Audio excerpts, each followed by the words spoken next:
Kaya nagtataka ako kung ba't nagfi-feeling tong sick. Mainit naman yung haring araw, ba't nanginginig yung lip?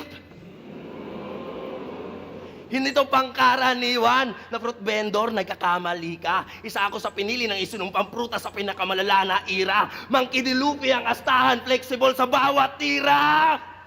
Kung nakaiwas ka sa haring araw, hindi sa sun god ni ka. Sun God Nika, ito yung fifth gear ni Luffy.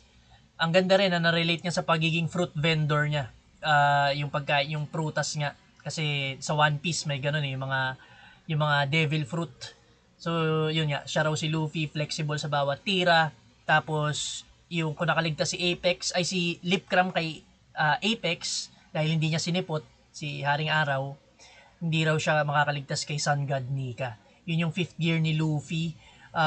Parang si Nika, siya yung Sun God dun sa One Piece world. So yun, pa ba? Ganda, parehas maganda ender nila dito.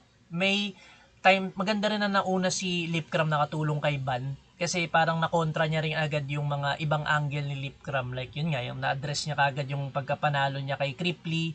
Lahat ng prediction daw na kay Lipcram, ganyan. Tapos natulungan niya pa yung 3GS. Tapos ano pa ba narinig ko kay Ban? Yun, yung Sun God Nika, lakas din nun. Tapos, ano pa ba? Parehas sila eh. Medyo dikit lang tong round 1. Kay Lipcram, nagustuhan ko rin yung mga jokes lamang si Lipcram dito para sa akin. Si Ban, yung angle niya, para sa akin mas lumamang kaysa kay Lipcram.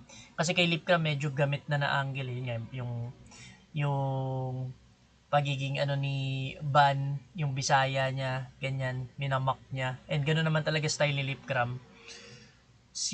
Para sa akin dikit tong round 1 pero bigay ko to kay Ban. Mas natripan ko yung para sa akin mas naging effective lang yung mga bars ni Ban dahil nga na-address niya yung mga sinasabi ni Lipcram. Lalo na yung kay Apex, yun nga.